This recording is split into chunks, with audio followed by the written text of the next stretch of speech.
Let's head back to the voicemail of Truth and Reason. This is where the Browns, if you want to take a blame, it squarely falls on Kevin Stefanski and Jim Schwartz. A colossal failure as far as that Houston game. Moving forward, you let a few coaches go. I don't think it was right, but they did. You got to move forward with better choices, but Kevin is to blame. They was not prepared. Myles Garrett was right. They was not prepared defensively, and they was not prepared offensively altogether. Thank you. As always, appreciate all the voicemails. Let's welcome in Tyler Johnson, Faithful Dogs Podcast Network 2 and 6. Tyler, blame. Were they prepared? Obviously not. They also didn't execute. I mean, keep in mind it was a 3-point game for a while. It was a 10-point game when they threw a pick six.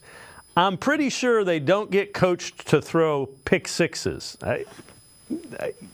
At some point in time, it comes down to the players. Now, I'm not absolving Jim Schwartz or Kevin Stefanski. They could have changed some things up. But when you get beat like that, it isn't just coaching. Exactly, Dave. And it's funny because I've had this conversation with people as well. Kevin Stefanski does not have a play on his play sheet that says throw a pick six here to linebacker Christian Harris. That's just not how it works, and players do have to execute. Joe Flacco was fantastic during this run for the Browns. There's no doubt. It was a great story. It was a lot of fun for all of us. But what happened at the end of the day, Joe Flacco was Joe Flacco. Throughout his NFL career, he has struggled with interceptions. He did in his brief time with the Browns.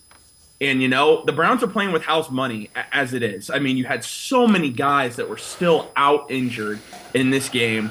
And the fact that this team made the playoffs, to me, it's still incredible. And I know we're all disappointed that we lost in the first round because I still am. But at the same time, once you take a step back and you look at everything this team accomplished, getting to the playoffs with using 5 different quarterbacks, because Jeff Driscoll does count, even though he only started one game, 5 different quarterbacks, you won a game with 4 different quarterbacks. It's remarkable what they did this season. Of course, there are things they could have done better in that Houston Texans game. And they're going to make changes on the staff, as they should. Because after 4 years, I think it's time to get some new voices in there. I think Kevin Stefanski's making a right decision, and we're going to see who they pick moving forward. But you know what? I think we all need to just enjoy the fact that this team made the playoffs, given everything that they dealt with this past year. Yeah, and again, it didn't end the way you wanted it. The tackles finally looked like the 4th and 5th tackles. The defense, the defense did not adapt, and that was a little bit. That was the most disappointing thing out of that whole game.